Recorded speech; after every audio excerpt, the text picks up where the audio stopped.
Elle a mystérieusement disparu le 27 mars dernier.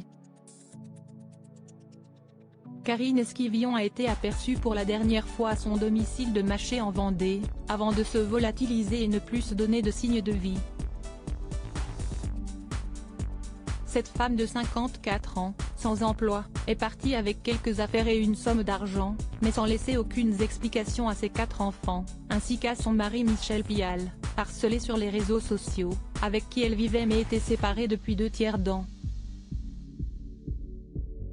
Ce dernier l'a interpellée sur Facebook, le 6 juin dernier, quelques jours après une fête des mères célébrée sans elle.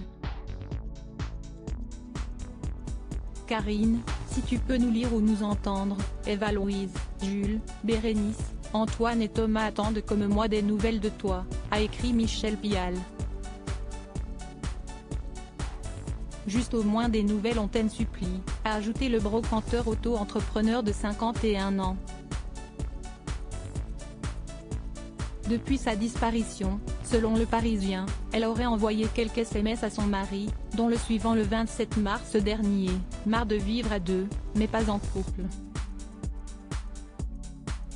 Je décide de partir. J'ai pris certaines choses. Je reviendrai vers toi pour les enfants.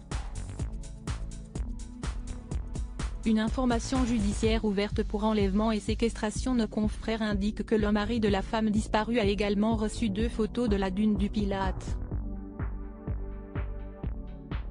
Des clichés étranges puisqu'ils n'ont pas été directement pris par la personne qui les a envoyés, mais ont plutôt été piochés sur 2 sites internet.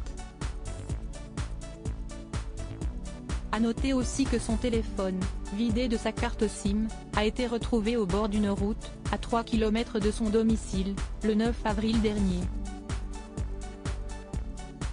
Selon la version de Michel Pial, il était vers 16 h le 27 mars dernier lorsqu'il est sorti dans le jardin de la maison pour chercher le chat.